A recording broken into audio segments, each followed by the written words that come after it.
came to serve you. Come on, get inside. This is 6 yet. It's almost. Get in.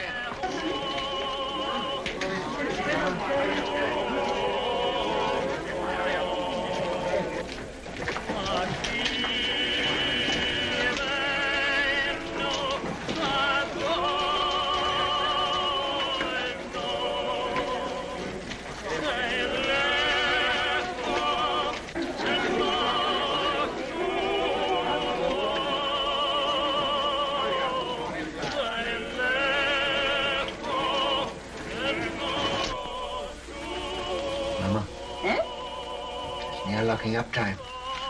The money hasn't come yet. It's a long road from Hamburg. It'll be here in the morning. Yes, but if anything should happen, all that money, 10,000 gulden. Eh? So much this journey? 7,000 in one lump from Prince Lowenstein's agent, and then all the small sums, 10,000 at least.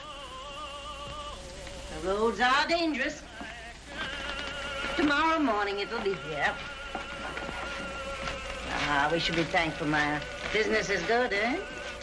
Nearly 1,000 gulden since morning. Mama. Eh? That agent. Did you notice him? What?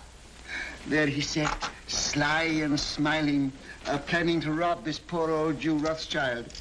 And here I was, so innocent, a little child, a baby, in fact. And there was that fine old clock that his master had sent him to bargain for. Yeah. And when at last I let him have it for less money than it cost me, I could see in his eyes how pleased he was that he got the better of this little baby. Sold it under cost? A spat to catch a mackerel, Mama. He thinks he's so clever, and I'm so stupid. Always make them think they're clever.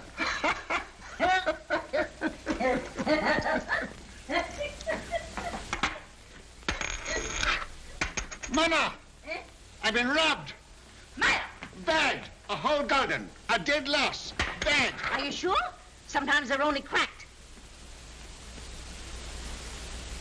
You're right, Maya. Who gave it you? Could it be that? That agent. And I gave him some wine, too. Some of the good wine. Maya, he'll come again. Yes. He'll come again. And then, Mama, I catch my mackerel. Well, no one can ever say you don't deal fairly with your customers, Maya. It pays in the end, Mama.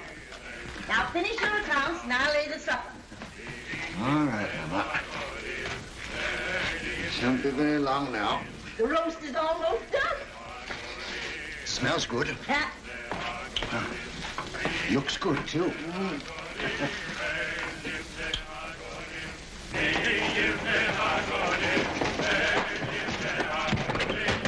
Mama, quick, it's Nathan. Mama, the tax collector. Oh. Papa, the tax collector. He's down the street. Shut the door. The tax collector, boys.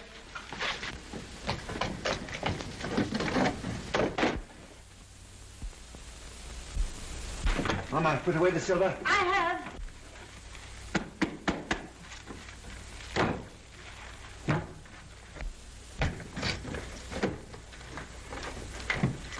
Don't forget my account book. Oh, run away. What do you know about it? Everything that's in one collector goes. Take those hats off. Here, Mama. Yes.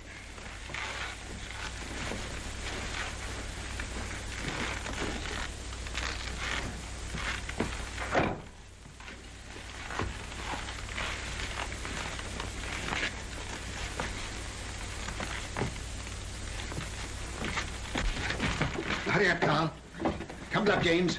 Over the fireplace. Remember, no deal for the last 5 days. Understand? Yeah, Father. Are you hungry? Not so very. Then look hungry. Look hungry. Ansel Solomon, you remain below.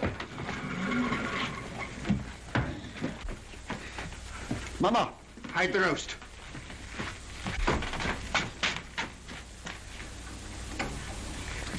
Get off, Dick.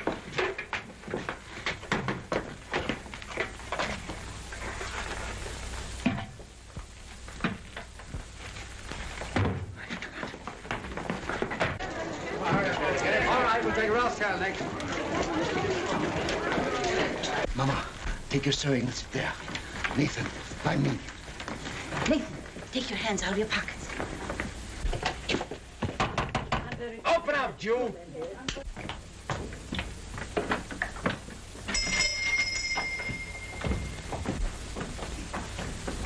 Who is it, Nathan? Now then, Rothschild, Why, it's my good friend, the tax collector. bring out your account book. Certainly, sir. Here it is. I was just looking over it. Things are very bad.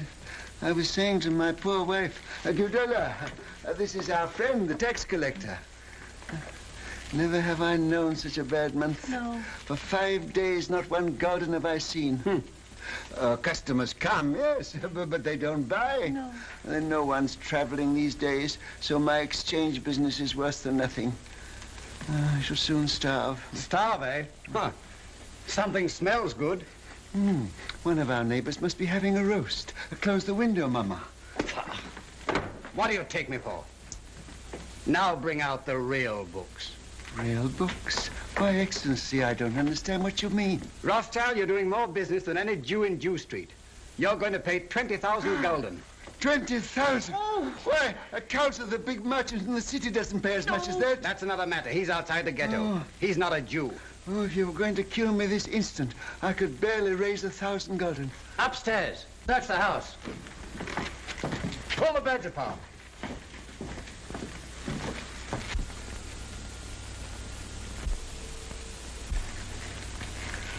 Well, I might perhaps raise 2,000 gulden. Very interesting. Oh, that. Nathan, lift up the trap door for the gentleman. Just some old stock. We have a little wine down there. Not very good wine, I'm afraid. Good wine costs money. But no account books, no gold, no jewels, I suppose. Jewels. Jewels. I've had to give up dealing in jewels long ago. It needs capital. Shall I lead the way? You follow, at a distance.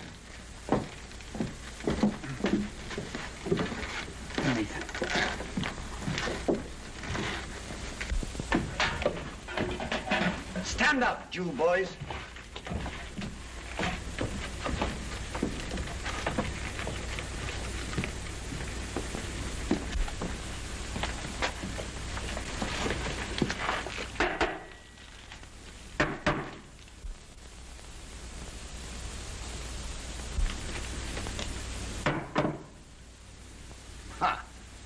Wine. Fill up a cup. But that's green, Excellency. Do as I say.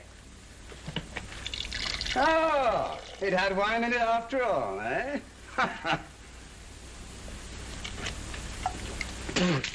Slop. Yes, sir. That's what we drink. Ah. But there's some here that Father keeps for his special customers. Won't Your Excellency try it?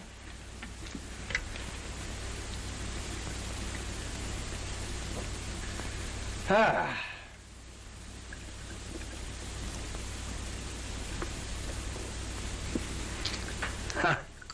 You old fox. It's good. Your Excellency does us honor.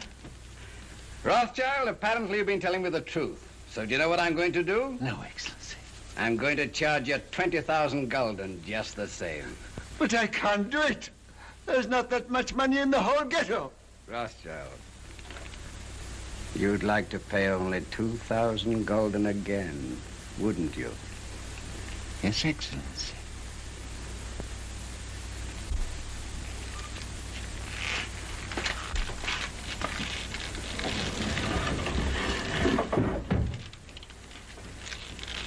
Now, what would it be worth to me if I put you down for 2,000 this time?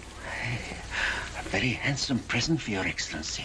Say, 1,000 gulden. Talk sense, Rothschild. I want 10,000. Would you leave me and my family penniless? With a great deal of pleasure. Come now. Well, perhaps 3,000 gulden, but that's the limit, the actual limit. I'll take 6,000. Well, I will. We'll make it 5,000. All right. Have it ready tomorrow. I'll call. And if any of you breathe a word, I'll have your house burned to the ground.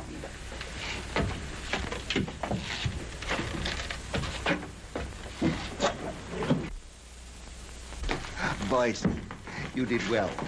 Nathan, you're a smart lad. That wine, Mama, you should have seen him. And after all, a 5,000 gulden isn't as bad as it might have been. No. But it is bad to have to pay away 5,000 gulden. Not as bad as having to pay away 20,000, Father. 6 o'clock, all Jews inside. Can't wait all night.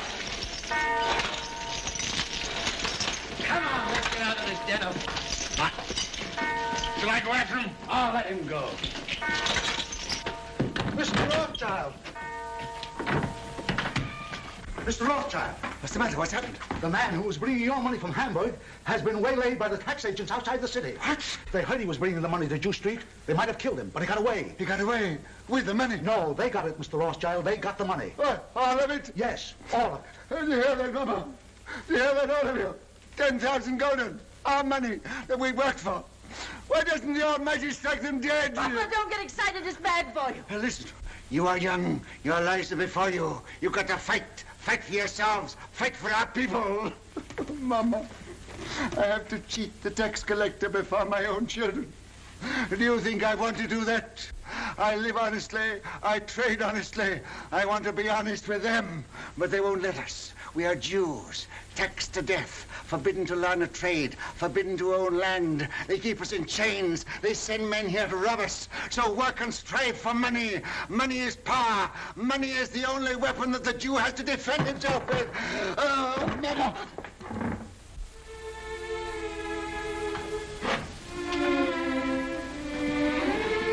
Come, he wants to speak with you. All of you.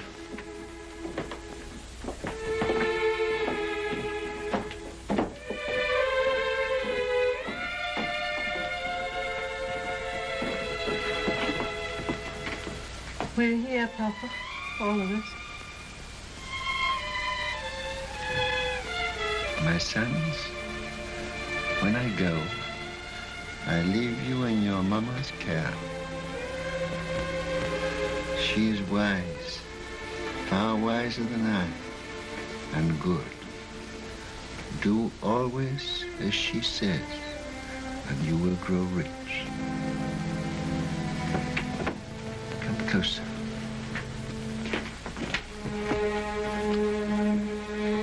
Much money is lost through sending gold by coach from one country to another. In times of war, it is seized by the enemy. In times of peace, by thieves. You are 5 brothers. I want you each to start a banking business in a different country. One to go and open a house in Paris, one in Vienna, one in London. Choose the most important centers, so that when money is to be sent from here to London, let us say, you won't have to risk life and gold. Amshel, here in Frankfurt, will just send a letter to Nathan in London saying, pay so-and-so. And that will be offset by loans from London to Frankfurt. Understand? Yes, Father. In your day, there will be many wars in Europe. And nations that have money to transport will come to the Rothschilds because it will be safe. Papa, you mustn't talk anymore. The doctor's... I'm giving advice to our sons, Mama, that the doctor cannot give. Remember, unity is strength. All your lives you must stand by one another. No one brother must be allowed to fail while another brother succeeds. Your 5 banking houses may cover Europe, but you will be one firm, one family, the Rothschilds, who work always together. That will be your power. And when that power comes, remember the ghetto. I shall be here. I shall never leave the house where they were all born.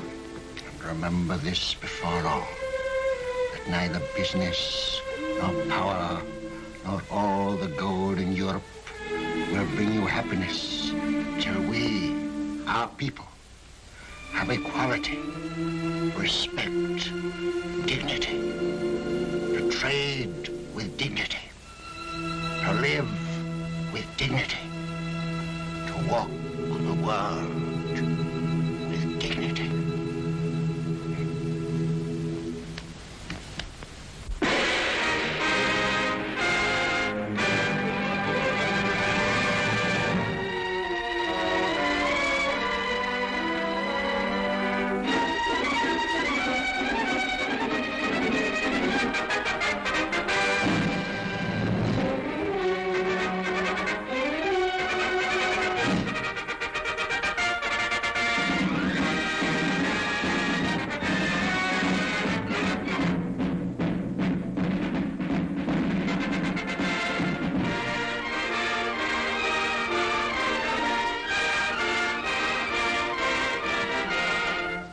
If Napoleon is to be beaten in the East, we must have 15 million florins immediately, and more later. I think it can be done, Prince Metternich, but I shall have to consult with my brother Nathan in London. Come, Solomon, can't you decide now? Your Highness is aware that the Rothschilds work as a family, and we've made Nathan our head.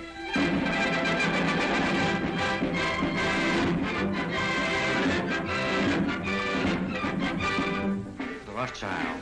There can be no peace in Europe as long as Napoleon controls Italy. 16 million ducats as soon as possible. If your Highness will keep the utmost secrecy, I will endeavor to obtain the consent of my brothers.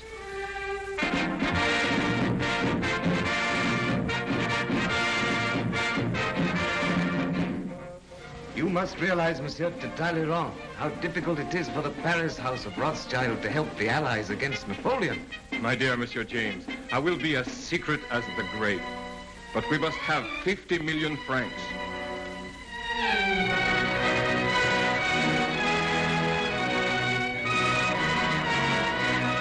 Your visit honors our house, Count Ladras. Quite aware of that answer, Rothschild. I wish no one to hear of it. Only necessity brings me here. The armies of Napoleon are already in Prussia. We've got to have 5 million gulden. Drive them out. I will consult my brother. Ah, that's nonsense. It is an unbreakable rule, Your Excellency.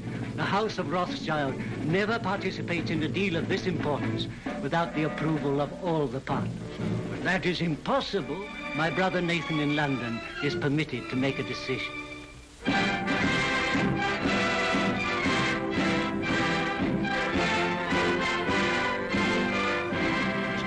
It may be that just one more loan will carry us to victory. You've been most generous, you and your brothers too. And I can assure you, sir, that His Majesty fully realizes that the House of Rothschild has already contributed 10 times as much as any other banking house in Europe. Captain Fitzroy arrived this morning from Wellington's headquarters, and he's told me how much the General appreciates what you've done. Lord Wellington's language on the battlefield can't be repeated, sir. But I've heard him declare that he wouldn't swap any one of those 5 Rothschilds for any 5 of Napoleon's brigade. May I tell the Prime Minister you agree to one more loan? Do you realize, gentlemen, that the Allies are drawing on us throughout Europe?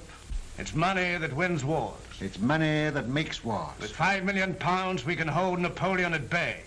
Mr. Harris, tell the Prime Minister I decline to raise 5 million pounds to keep the Allies fighting Napoleon. I'm sorry.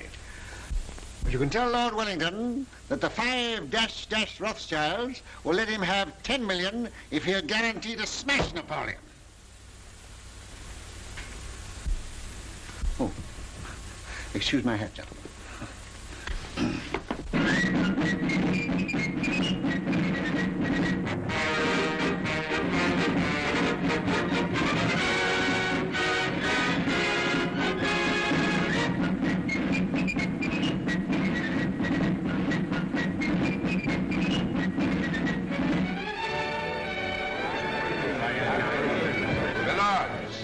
Gentlemen, once more England is indebted to her greatest soldier. It is my privilege as Prime Minister to thank him on behalf of England for his glorious achievement. We rejoice at your safe return. My lords and gentlemen, charge your glasses. I give you a toast. His Grace, the Duke of Wellington.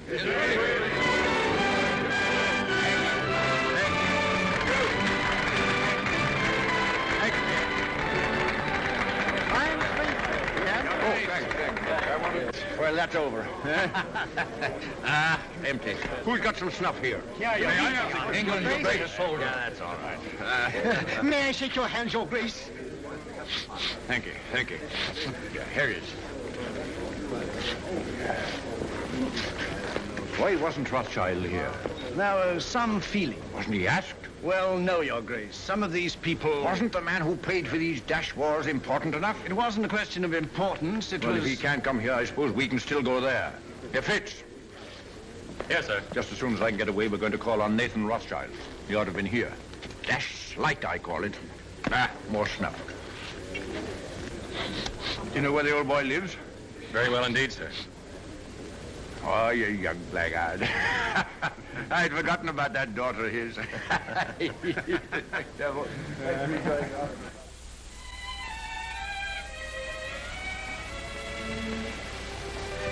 Darling, No, I'm not sorry.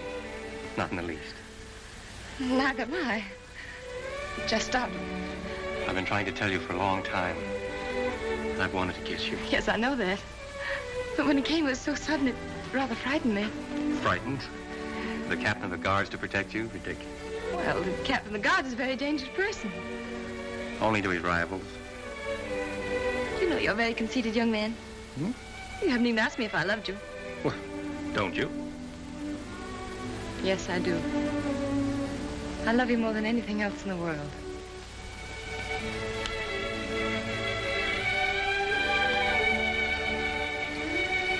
And then tonight, after I tuck the Duke into bed, I'll call on your father. My speech to him is all ready. I've rehearsed it not less than 1,000 times. To trees at night, to guns, even to horses. I haven't gotten a refusal yet. I'm afraid it's not as simple as that.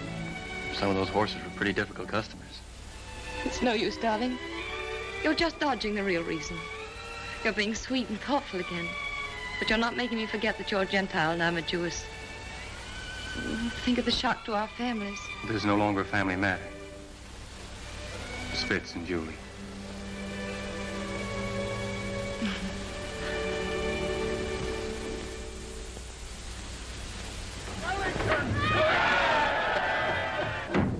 Hush, hush, hush. I've had that crowd at me heels all day. If they had any sense, it's you they'd be following around, not me. Oh, we Rothschilds have had just as big crowds following at our heels in Frankfurt, but not with cheers. Well, I'll cheer for you, gladly. And I hope one day Europe will realize she owes you something more than money. Well, my father was a man of peace. He told us never to loan money to make wars, always to end them. And that's been our principle. Well, everybody knows that and respects you for it. No, Your Grace, they don't know it, and they don't respect us. Arab bankers are jealous of us. The man in the street thinks we're just Sherlocks, and Europe hides its head for shame because it borrows from the Jews. I suppose you know it's that Prussian fellow, Count Lederans, that's responsible for that rot? I know. He hates me and all my race. He's a proper jackass, Rothschild, and he ought to be hanged. I must admit that the same happy thought has occurred to me more than once. You know, it's a danger having a man like that in authority. Always making enemies. Well, yes, that's the danger, as they may need us again. What do you mean?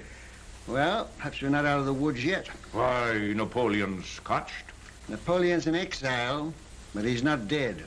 As good as dead, Rothschild. As good as dead. Ah, perhaps. Another brandy, Your Grace. Ah. I've often thought it would have saved a lot of trouble if Napoleon had been born an Englishman. Oh. Where would I be then? Why, his commanding officer, of course. Oh, thank you.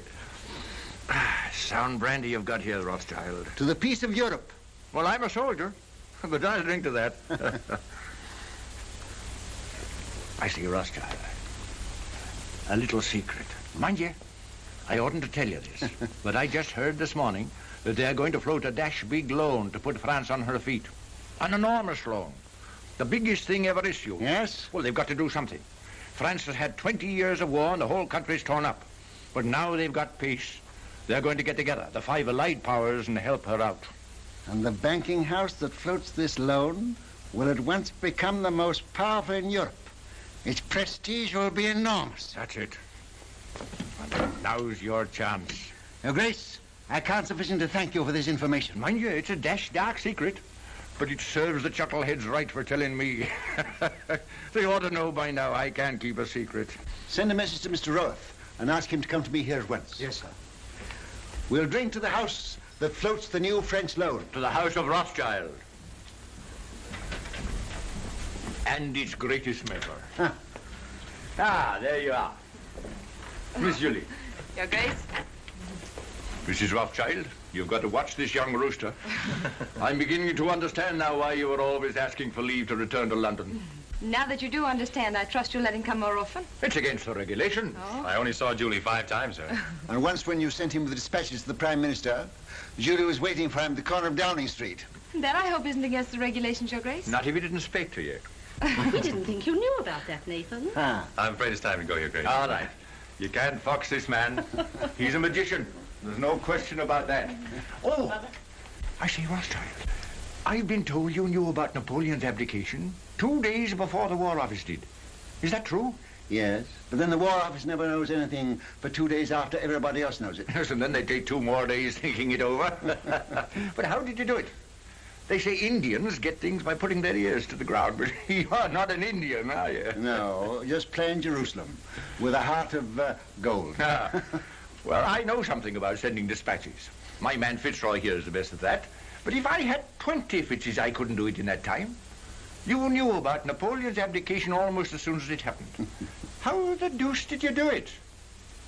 A little bird whispered in my ear. Oh, you don't intend to tell me, eh? Well, I don't blame you. Fitz, we'd better go before he makes us disappear like rabbits in a hat.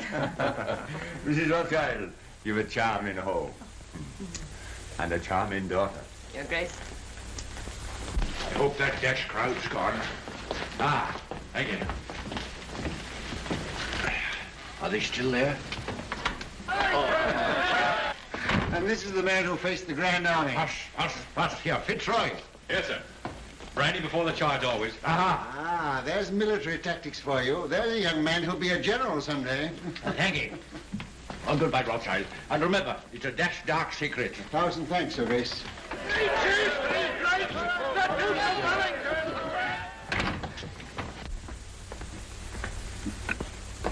There he goes, longing for the peace and the quiet of the battlefield. Yes, sir. Mom, I ought to be very happy, but I'm not quite. What is it, dear? Fitz says it's nobody's business but ours, just his and mine. But it's his wretched family I'm thinking of.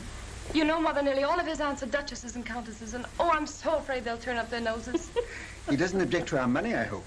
No, he says he's willing to overlook that. Oh, I'm glad to hear that. Father, please don't think of Fitz like that. Please don't. You're hurting her, Nathan. Isn't that rather cruel? Oh, no, it's my fault. I never told Father I really cared as much as I do. And you didn't either of you think I knew. We businessmen are not supposed to notice unimportant things like daughters and wives. You should know better than that, Hannah. Well, I knew she loved him, but we thought we'd tell you when you got to know him better.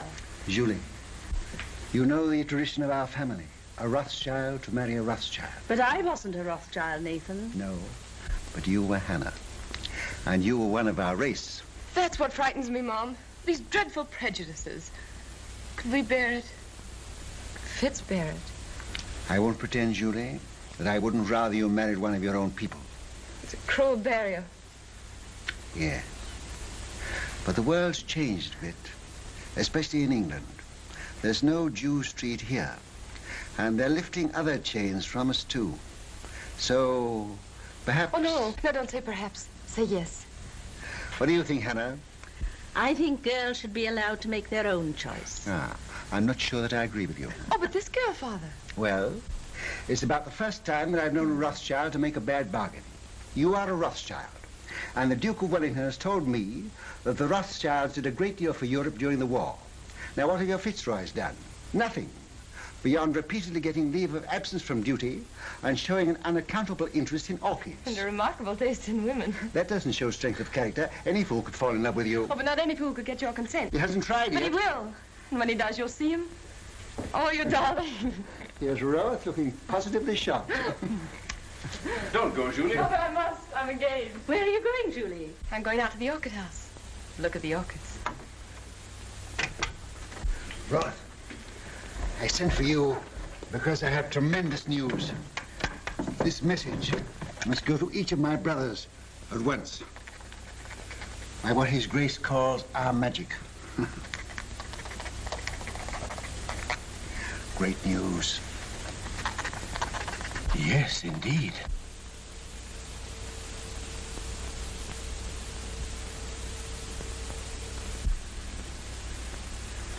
Let me have the earliest possible dates on which all private loans can be recalled. Give instructions to grant no more private loans until further notice. I must know at once the exact extent of our available capital. The most important deal the House of Rothschild has ever attempted.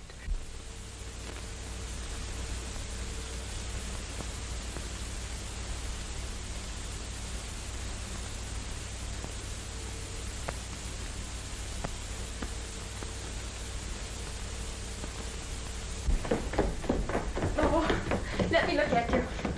Oh, you really look so very nice. I'm sure I don't know how they could refuse you anything you asked. I'm not depending entirely on my profile, Julie. Where's my hat? Oh, the carriage hasn't come yet? I'll take a hack. That's what I like to do. It always makes me feel so independent. Sure you won't let me put a little perfume on your handkerchief? Quite sure. You're so calm. Aren't you excited at all about getting this great loan? Who'll be there? Representatives of all the big banking houses in Europe.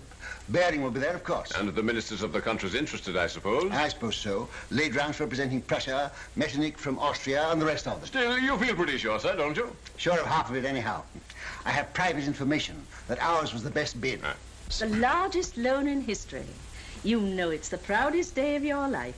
The proudest day of my life happened 30 years ago. I shan't draw an easy breath. Don't worry. When I say that no other banking house in Europe can match our bid, I'm not guessing, I know. And now where's my hat? On your head, I believe. Where it should be. Where it shouldn't be in a lady's presence. I beg your pardon. To Downing Street and victory. Goodbye. Goodbye, Father. Good luck.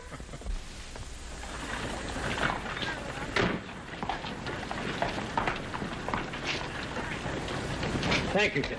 But, Mr. Rothschild, even your daughter, Miss Julie, pays me more than this, sir. Miss Julie has a very rich father. I haven't.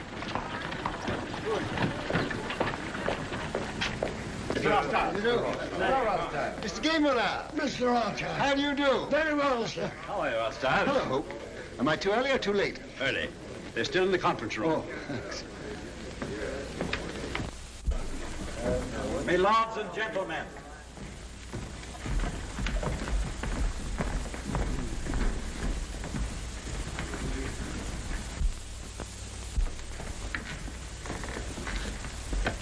Your hat. Oh. Thank you, Mr. Baring. The meeting is called to order. Gentlemen, bids for a French loan for 450 million francs have been received and recorded.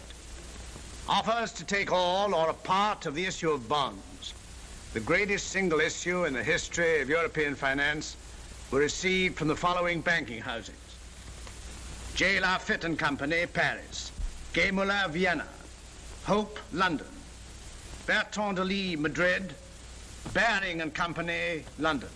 It is the decision of the conference that the highest authoritative bid is that of Baring and Company, London.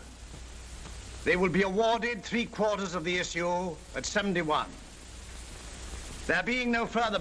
But you're mistaken, Mr. Harris, there is. Mr. Nathan Rothschild. I'm compelled, my lords and gentlemen, to draw your attention to what must certainly be an oversight. I regret to say, Mr. Rothschild, the decision must stand. But my house sent in its bid to take the entire issue, and our price was a point better than Mr. Baring's. Why is that not recorded? Perhaps Count Ladrance would like to explain the situation to Mr. Rothschild.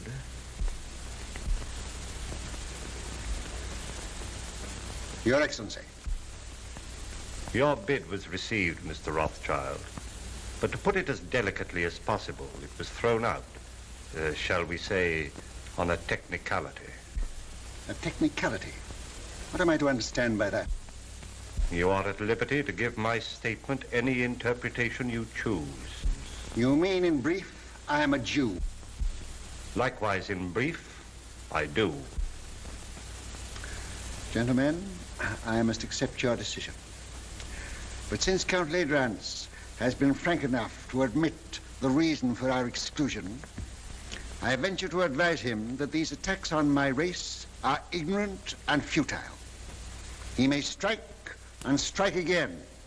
A Jew falls, 1,000 are wounded, but the race lives on.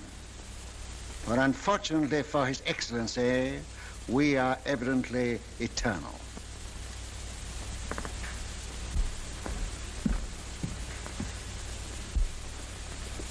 Mr. Harris, you say the bearings take 3/4 of the load. May I ask who takes the other 1/4? That is being taken up by Count Ladrance, Prince Metternich, Count Talleyrand. I see. A family party. Good day, gentlemen. Your luck is out, Mr. Rothschild.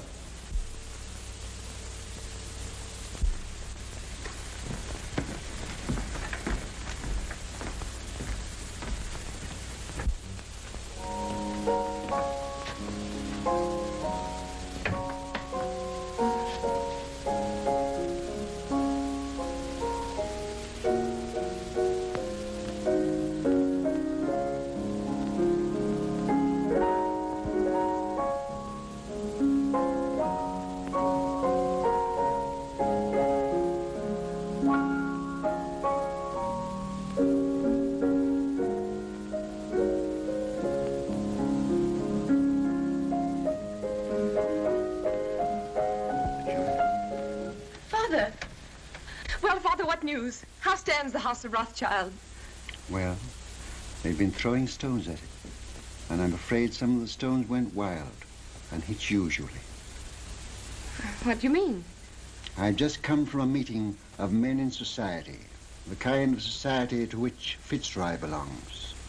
And they stoned me because I'm a Jew. Fitzroy isn't that sort. Julie, you must give him up. Give him up?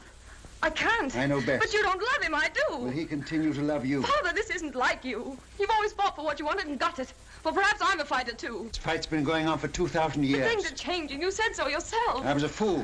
I thought we'd swept away these prejudices, but I was a fool. Fitz knows what he's doing. We've talked this thing all over. We're ready to face the consequences. While you're young. But what are the years to come? There's no one else in the world for me but Fitz, and I won't give him up. Well, Nathan, what is it? They didn't outbid you. Yes. My bid was thrown out on a technicality. A technicality? Because I'm a Jew. But they did me a great service. They showed me just how they were going to behave to Julie if she married into their set. You'll do as I bid you. I'll try, Father. Nathan, what have you said to her? You can't ruin their lives. No, I'm going to save them. Hannah, she mustn't continue to see this man. You must get her away. But where? Take her to Frankfurt and take her at once. Excuse me, sir. I heard the result of the meeting and came to offer my sympathy. Oh, well, thanks. If you have any spare sympathy, you might keep a little in reserve for Baring, Ladrance and Company. I don't think they need it, sir. No, but they may later. Do you realize that Ladrance, Metternich, Talleyrand, and the rest of the party are taking a 1/4 of this loan without a penny between them? But they'll make millions on the rise. Ah. He's tired. Perhaps I'd better call again later. Ralph, if you could buy government 4% bonds at 60, would you pay 74 for them? No, sir. Would you, Hannah? Goodness me, no. I thought not. Nathan, what's in your mind? Murder. Hannah, I'll tell you exactly what's in my mind. And this may interest you, too, Roth. Bering and those others headed by Ladrans have taken this new loan at 71. On the first of the month, they're going to offer it to the public at 74. It pays 4%. But there is already in existence a previous government bond which also pays 4%, of which we have a large holding. This bond is now selling at 73. Hannah says I'm tired, but I'm not too tired to realize that if the public can buy one government bond for 73, they won't buy a new issue bearing the same interest for 74. That's true, sir. But Bering and the other bankers will run up the old bonds, and when they rise to about 75... I know what you're going to say. They'll make the old ones rise, and then launch the new ones a point lower, and the public rushes in. Quite so, sir. But suppose there is no rise. Suppose somebody pricks the balloon and it doesn't go up. Suppose before they can run it up, somebody else begins to run it down. Suppose by the first of the month, these old bonds now selling at 73 should fall down to 63. Then they couldn't possibly launch the new loan at 74 because nobody would buy it. No. And Bering and Ladrans and his little band of bankrupt brigands will wait for it to go up. But suppose instead of going up, it still goes down to 55, to 50, to 45, to 40, why they'll never be able to launch the loan at all. And by gad, that's where it's going.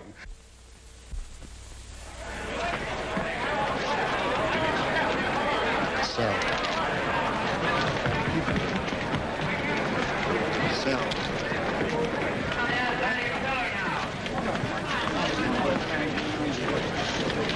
Sell. Look at Rothschild. You'd think he was selling apples instead of government bonds. Bonds are now at 53. Are they? I'll keep on selling till I tell you to stop. You're creating something like a panic on the exchange, sir. I know. What kind of a flower is this that Hannah gave me this morning? I don't know, sir. Very pretty. Smells nice, too. Mr. Rothschild, do you know what you're doing to the market? What have you heard? My dear fellow, I don't hear things. I just imagine them. You know what kind of a flower this is? No. 52! 52! That means I'm down about 25 million francs. And you the same, Ladrans. Can't something be done to stop him, Bering? You're the biggest banker in England. Are we all to be ruined by the gymnastics of a dirty Shylock? I've thrown the entire resources of Bering's bank into the pool, but I can't stop it. He's got us on the run. Right. I bet you half a crown that Bering makes straight for this post within 2 minutes. I'll take you, sir. I'm tired of losing money. I'd like to win some.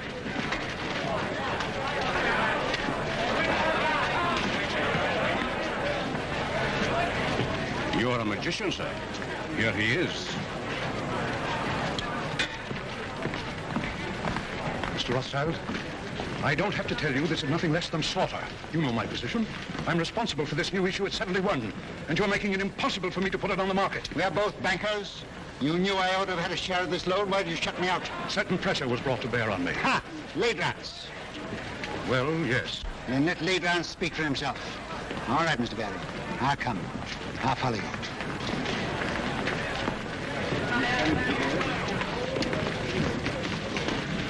About how much has this thing cost us up to now? About £5 million. All right. We'll make 10.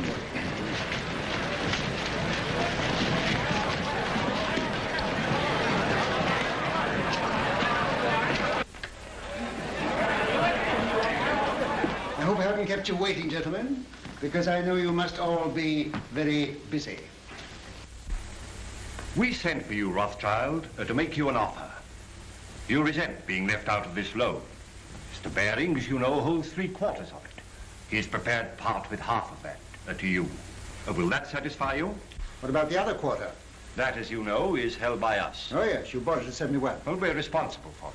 You bought it at 71. It was allotted to us. And not against your will, I hope. Certainly not. So you bought it at 71. What do you mean, bought it? Can you pay for it at 71? You know perfectly well that no one is prepared to pay in full for an entire issue. Were you prepared to pay anything? Could you have stood a 10-point drop? No. You took him for a rise. You're financially irresponsible, the whole lot of you, except Mr. Barry. Well, I know just how much money you've got, each one of you. And if I like to hold down the market till after the first of the month, and I can, you're all ruined and dishonored, including Baring's Bank. Now, I'll rescue you on one condition. That you pass me the entire issue at 68. That's impossible. Now, what excuse can we offer to the public? Just say it was found necessary. On what grounds? Oh, on a technicality. No. Very well. Wait, please. We have to deal with Mr. Rothschild. Under the circumstances, I consider his offer a generous one. And as the head of the House of Baring, I insist on Mr. Rothschild's terms being accepted. What? Are you going to take it off our hands, Rothschild? That's uncommon good of you. Hey, Countess Road. Are you also on the preferred list? Yes, but I much prefer to be off of it. Well, we've no choice. I accept. I say yes without hesitation. Complete Rance? Very well. To save time, I had this little contract drawn, which I shall ask you gentlemen to sign.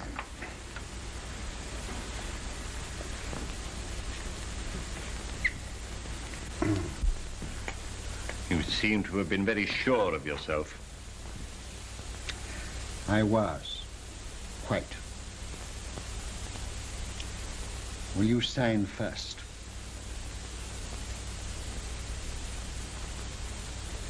$49.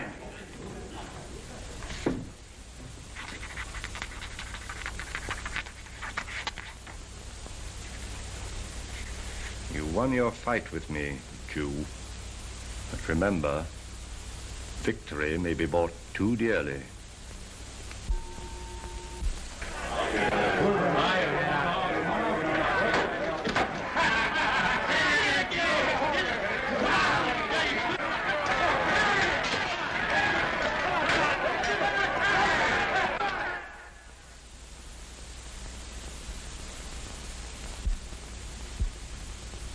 Late Rance. What are you going to do, sir? I'm going to Frankfurt. I'll leave within an hour.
You can't even cure a bellyache.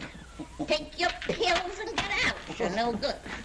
Come, come, Mama. You know the doctor's doing everything he can for you. Yeah. You must remember, Mrs. Rothschild, you are 88 years old, and I can't make you any younger. I'm not asking you to make me any younger. I'm asking you to make me older. She's better. She's insulting people. There's nothing the matter with her. Just nerves. Nerves! Do you think I'm afraid of that rabble? I've had 88 years of this, and I'm not dead yet. But we want you to come away with us for a few months. You're not safe here. I was born here, and I'll die here. And that won't be soon, either. I'll live a dozen years yet. Nathan, you ought to know enough about bargains to know the Lord isn't going to take me at 88 when he can get me at 100. Well, Nathan, what's brought you here all of a sudden? He came to see his wife and family. What have you been doing that girl of yours? She goes mewing about like a cat that's lost her kittens. She needs a change. She needs a husband, that's what's the matter with her. What about one of the Goldschmidt boys? I'm afraid Julie has ideas of her own. Then leave her alone. She's no fool.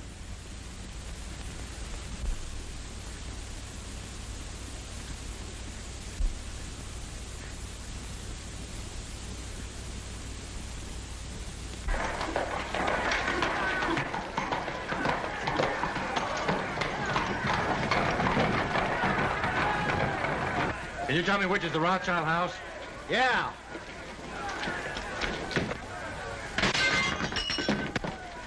That's it.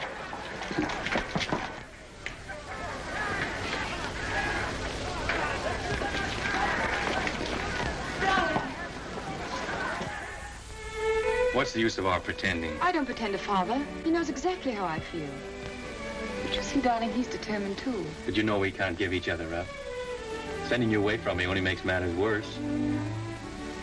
Did you tell him you'd give me up? I told him I'd try. I don't seem to be trying very hard, do I?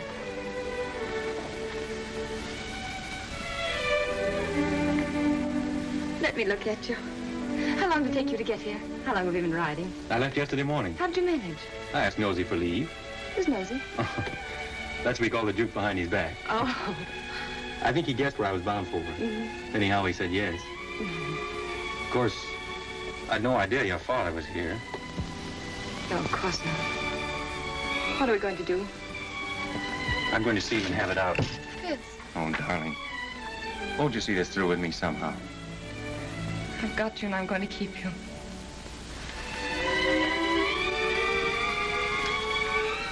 Then will you be very brave? A soldier. And wear this ring. Oh, yes. It's one of those family things. My mother wore it. Oh, it's lovely. What's the meaning of this?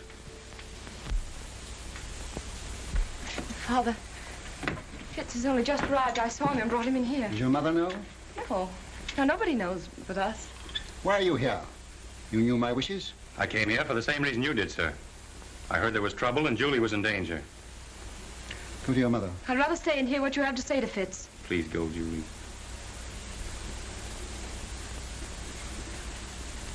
It's no use, Father.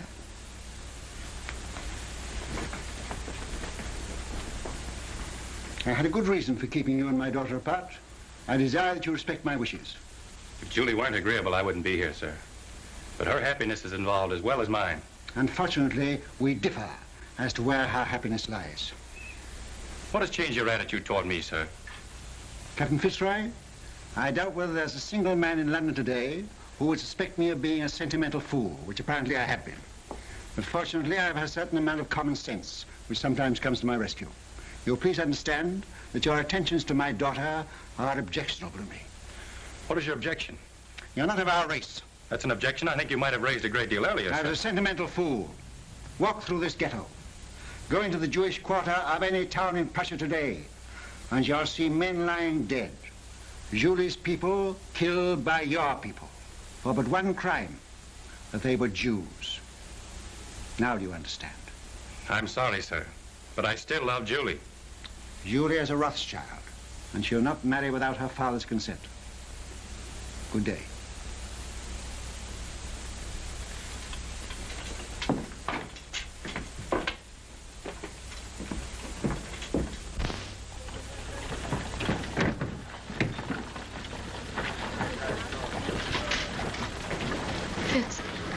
Fitz, no matter what happens, no matter even if what Father says is true, I love you. Always.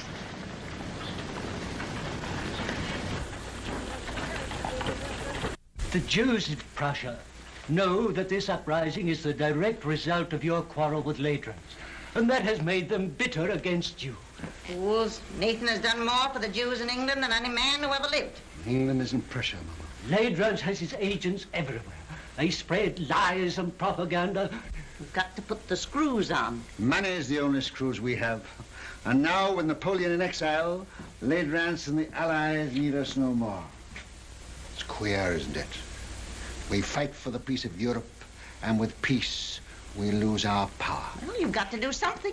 They burned down the Levy's house last night, and they burned down this one if they dared, but they're afraid of me.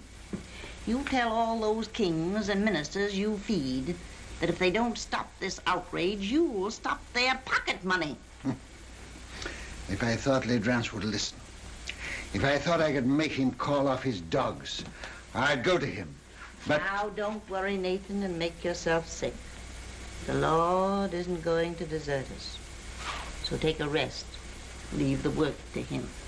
If there was only some way you could handle Ladrans. For the sake of our Jewish people, I think you should go to him, Nathan. Grovel at his feet, eh? All right.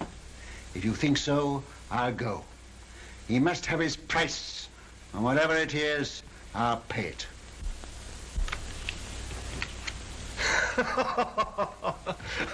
I'll make you gentlemen pay for your wine. The cards seem to favor you tonight, Your Excellency. Well, they should. They're my cards. Colonel, any news? Good news, Your Excellency. Dresden, entire ghetto reduced to ashes by fire. It is estimated that 5,000 Jewish refugees crossed the border into the Netherlands. I have dispatched 3 agents to The Hague to stir up the populace there. Frankfurt. The citizens stormed the ghetto and fired 2 houses. A serious pogrom was prevented by the arrival of the Civic Guard. Who ordered out the Civic Guard? The Burgomaster, but he won't interfere again. We've explained Your Excellency's campaign. That's splendid news, Colonel. I have still better news for Your Excellency. Yes? Nathan Rothschild is in Frankfurt. He arrived from London last night. If he tries to leave, I want him arrested at the border and brought to me here. Yes, Your Excellency. Upon what grounds? Make your own grounds. Yes, Your Excellency. The House of Rothschild. The house with the red shield. I'll make it red.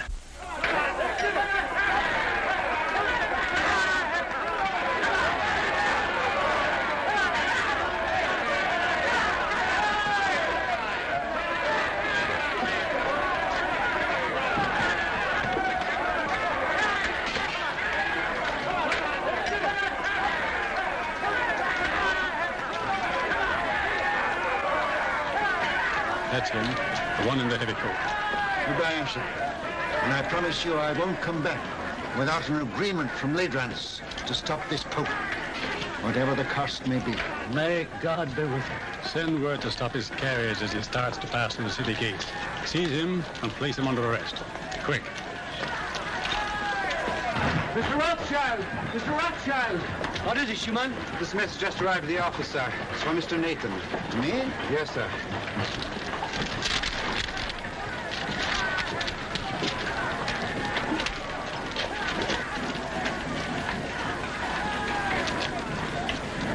What is it?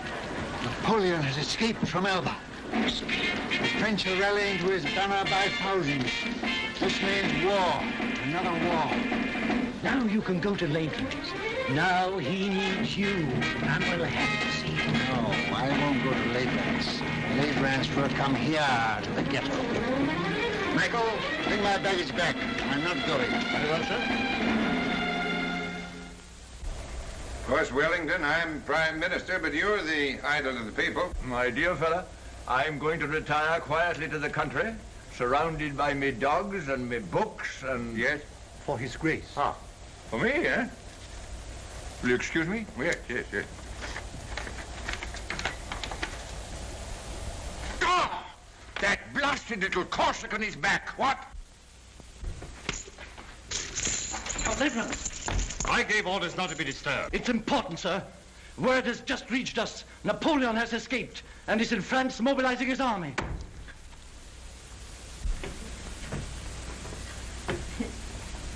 Mama, dear. Well, my, you're walking just like a young girl. Well, boys? Come here.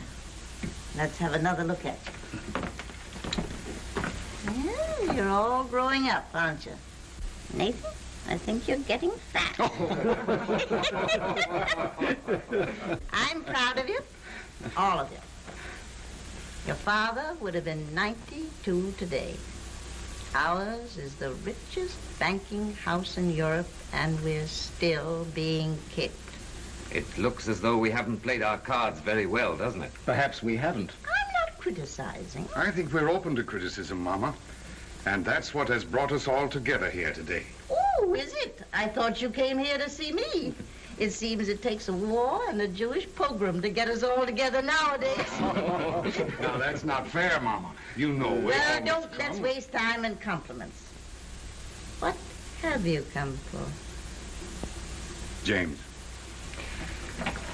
Nathan, you run the English house, and so you have the sea between you and trouble. But we, Carl and Solomon and Amschel and I, are here in the furnace. I know.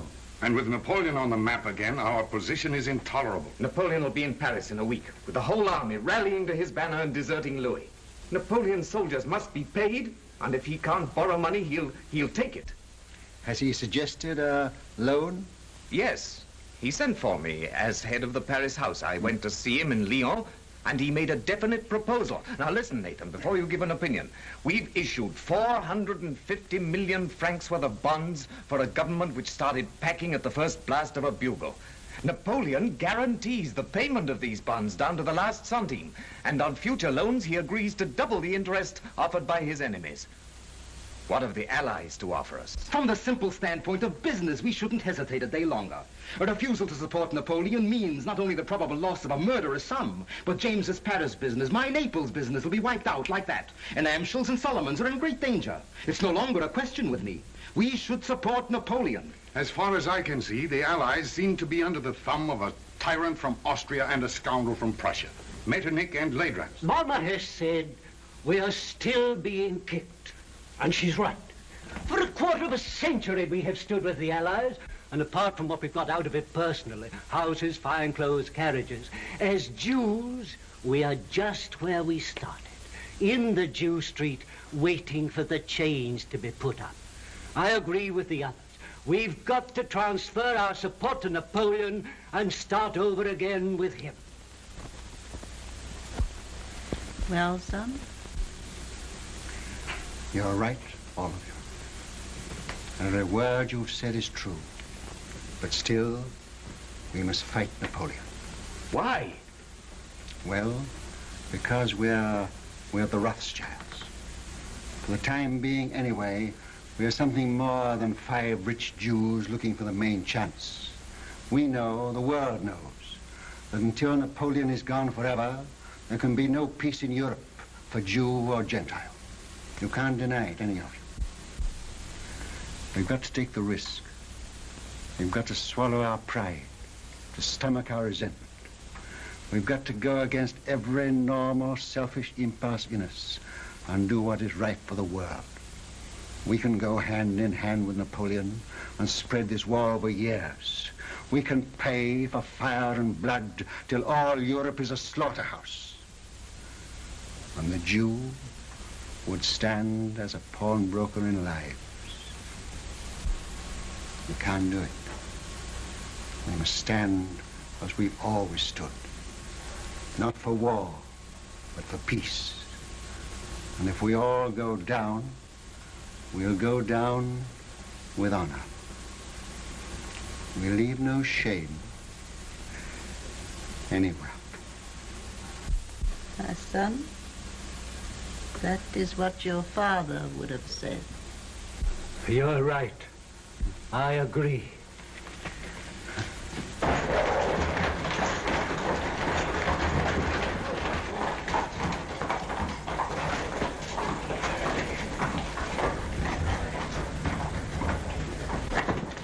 The House of the Red Shield, Your Excellency.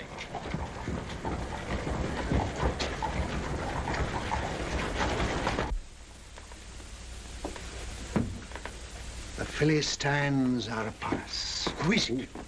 Metternich, Talleyrand, and Ladrance. Who could that be, the tax collector? Something very like it, Mama. Is Mr. Nathan Rothschild here? Your Excellency will enter.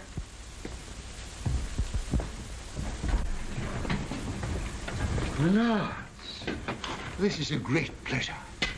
But how did you find your way? The Duke of Wellington was kind enough to supply us with a guide, Captain Fitzroy, who has, I believe, been here before. Won't you come in? My brothers and I were speaking of you only this moment. Prince Metternich. I won't burden you with introductions, except perhaps to my mother, who was startled by your arrival. She thought you were the tax collector, Count L'Aidrance. Welcome to our ghetto. You will forgive this unexpected visit. Certainly. We were expecting it. Then we may assume you know precisely why we are here. Not the precise amount, but approximately. May I congratulate you on your brilliant sons, Madame Rothschild? Yes, I'm told I'm the mother of half the loans in Europe. I am here at the request of the Duke of Wellington and the Allied governments. In that case, my brothers too are interested. Won't you sit down? We will not intrude very long. Well, you're chained in at 6. Speaking for myself, I admit that I come as a penitent. We've not always treated you quite fairly, Nathan. And now, frankly, we need you. You should join Wellington on the field of battle. He once told me that the test of a great general is to know when to retreat and to have the courage to do it. The Allies need money. And we're not asking you to give anything. You're money lenders, and you'll get your interest. You sure of that? Don't you trust the powers? No, Austria's bankrupt. France is already in the hands of Napoleon. And so is Italy. Why don't you go to the other bankers? Your own bankers. We have not sufficient capital. You mean they won't take the chance? What if Napoleon wins? I suppose there must be a certain amount of risk in your business. No, we ask security. What security can you offer us? Ah, then don't say you're not asking us to give anything. You're asking us to give a great deal. I see no reason for prolonging this meeting. As you say, we are moneylenders, not philanthropists. We do it for profit. You may as well know that Napoleon has offered us twice as much as you can promise us, and we've decided to take his offer. Gone over to the enemy, eh? I must admit, I'm amazed. How will Napoleon get the money to pay you? Steal it. But that's not our business. I always thought you stood for peace. For 20 years, we've been supporting the peace of Europe. Now we're thinking of the peace of our own people. The Jews? Yes. Napoleon will give us our freedom. That's why we are for Napoleon.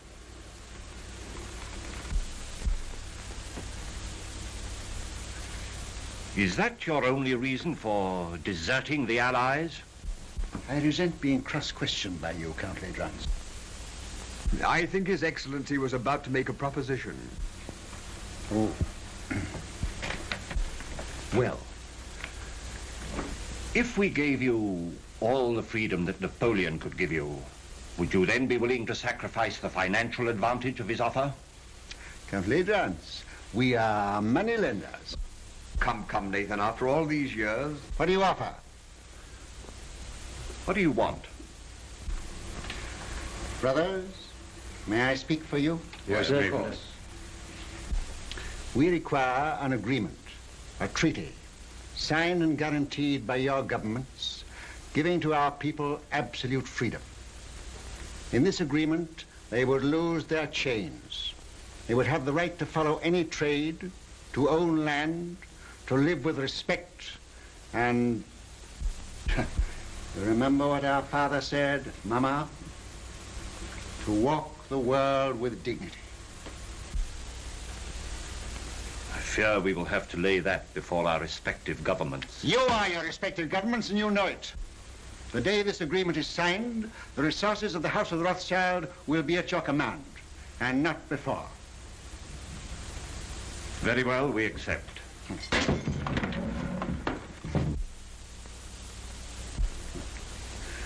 Pray excuse this, my lords. Some Gentile has evidently strayed into our quarter.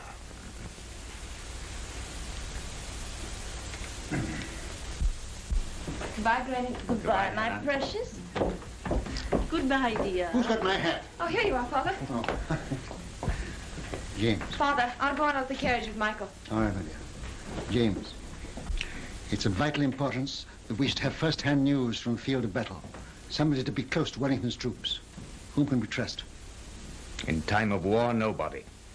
What about you? Will you do it? Yes, and I'll get word to you every day. Of every move they make, the instant they make it, and always by the usual method. Oh, Mama? I'll come to the door with you. Oh.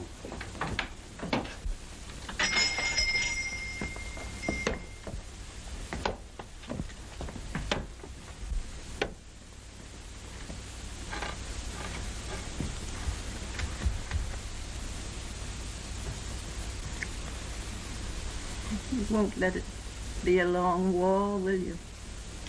It shall be just as short as our money can make it.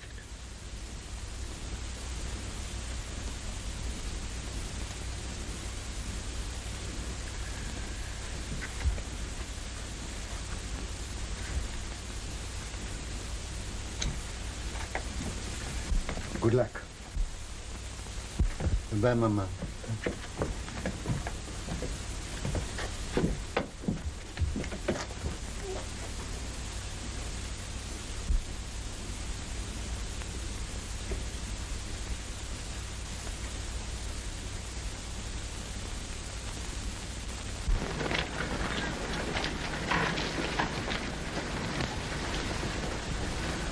It's a horse, dear.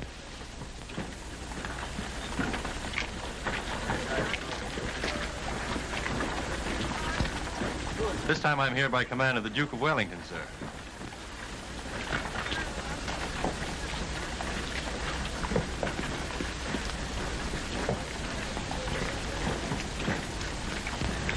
Give me the ring quickly. Darling.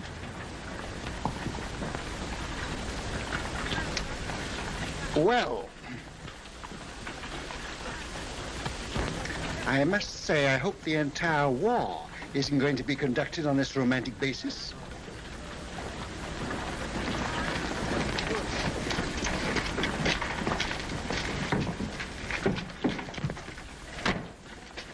Seven Fitzroy, I give Napoleon 100 days, no longer. If at the end of that time you're still alive, and you seem to be the type of young man that can't be killed, you can come and talk to me in London. Thank you, sir. I shall count the days.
Nathan, the Times says there's a rumor that the stock exchange won't open today. I wish it were true, but it isn't. Hannah, sit down. When people become rich, very rich, they have grave responsibilities. I know. I mean moral responsibilities that come with money that poor people never know. Yes? Could you bear to be poor? Really poor? I'm asking you now because tonight may be too late. Tell me what you mean. I'm buying on the stock exchange when everyone else is selling. I'm risking everything we have to save the credit of England. I'm sticking to the bargain I made. But things look bad for us, Hannah. Very bad. Are you doing what you feel you should do? Yes. Do what you think is right. And if you fail, I'll love you all the more.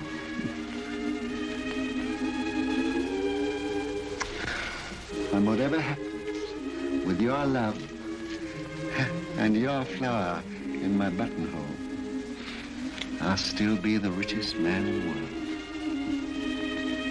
Father, Mr. Rhodes brought a message. May we hear it? It just came, sir. I thought you should have it before going to the exchange.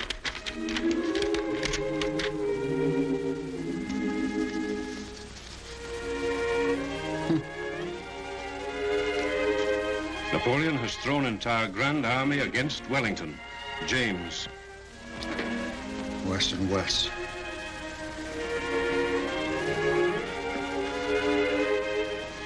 Foolish you, lady. These are hard times for young lovers. Father, you said you gave Napoleon 100 days. This is the 100th day. Fitz hasn't come back to me.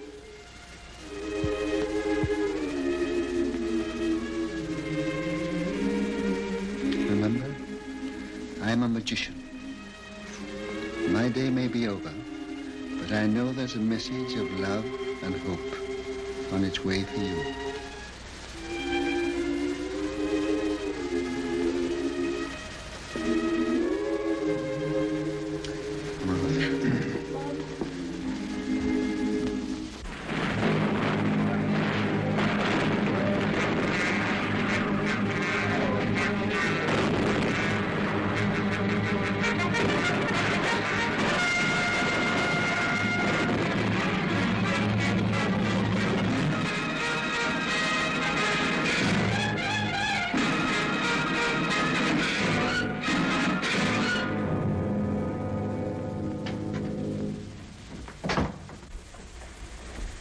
Am I to continue to buy? Yes. But it's sheer suicide, sir. Buy. Support the market. But we can't possibly keep it up, sir. How long? It's 2 hours to closing time. I can't hold on for 2 hours. Then stop this insane buying. No! I made a deal with Ladrans and the rest, and I won't go back on my word. Buy till we break. But do you realize, sir, that you're holding more than any man ever held in the history of the stock exchange? We've picked our horse, we'll back it till it drops. But here are messages from your brothers begging you to hold back. You're alone in your judgment. Are you blind? Where will Europe be if England is bankrupt? And if I can't hold the market, England's credit is gone. But no one man can hold a nation's credit single-handed, Mr. Rothschild. One man can try. I'm fighting in the only way I can fight, with money. I'm giving all I've got to give for the peace of Europe. And whatever other Englishmen do tomorrow, I buy today. Mr. Rothschild, forgive me, but while rumors reach the exchange that Wellington has been defeated... It can't be true. I should have heard long ago. We owe so much to you. Will you do one thing more? Come and show yourself on the exchange. They say you're ruined and dare not face the music. There's a wild panic. Your presence may steady the market. I'll come.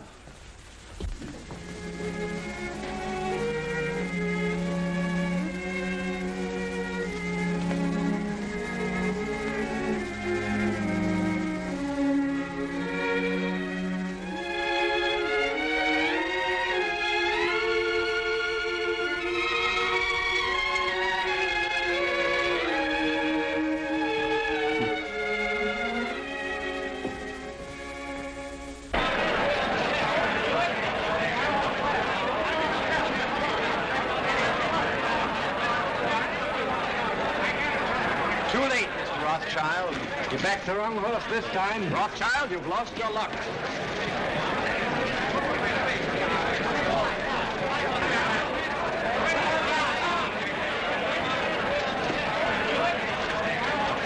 Michael. Buy. Yes, buy. Have you had any news? What do you think about this rumor? I don't listen to rumors, Mr. Baring. You hear what they say? Wellington defeated.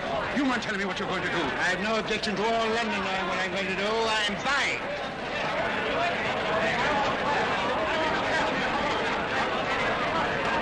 Mrs. Rothschild asked me to give you this. Did she come here to the exchange? Herself? Yes.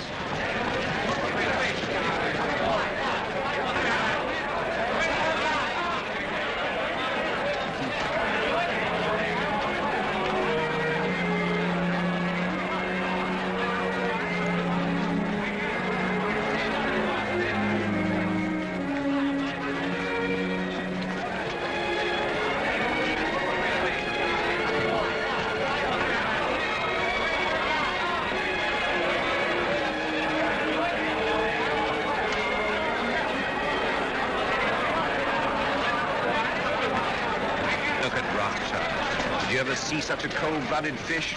Puts a flower in his coat as he stands on the scaffold with a rope around his neck.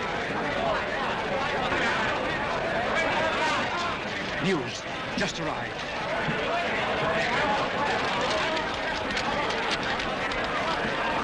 James.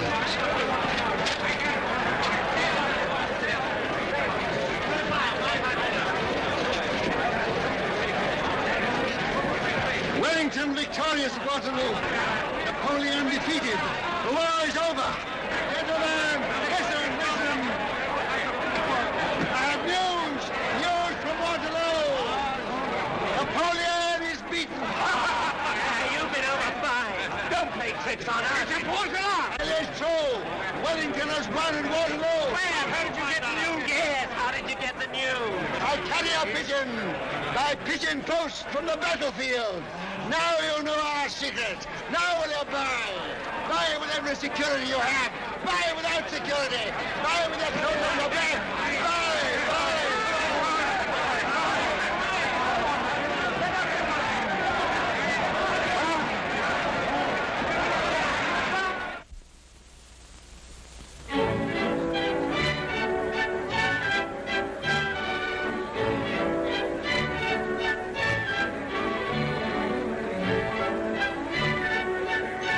Rothschild, do tell me how it feels to be the richest man in the world. One has to be very clever to make a fortune these days. Perhaps, but far more clever to keep it. Really? Well, I wish you'd tell me how to make money on the stock exchange. What's the recipe? Oh, same as for a cold bath. Quick in and quick out. Excuse me.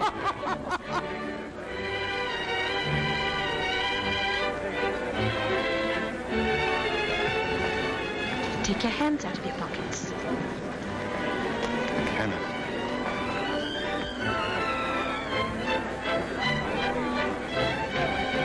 Strange, isn't it? As young people like that should be just as interested in romance as you and I are. May I congratulate you, young people? Thank you, Your Grace. Nathan, you're worried about something. Yes, and I am. I'm confoundedly worried. What is it? Well, Mr. Rothschild, my congratulations. Harry, George, just the man I wanted to see. I'm very worried. Which knee do I kneel on when I go before His Royal Highness?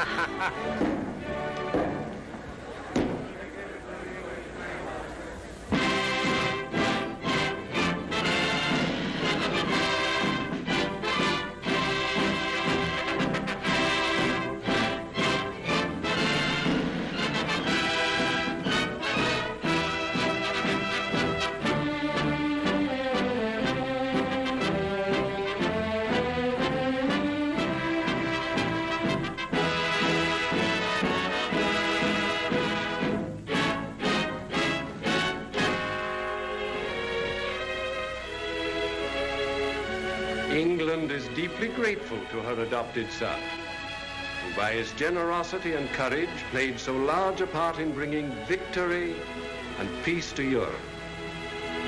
His loyalty never wavered. His faith in England never faltered. To England, he has brought nothing but honor. And for England, we thank you, Baron Nathan Rothschild.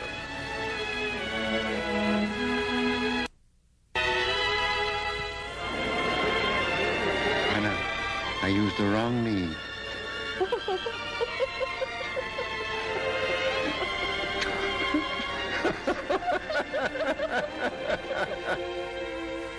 To trade with dignity, to live with dignity, to walk the world with dignity.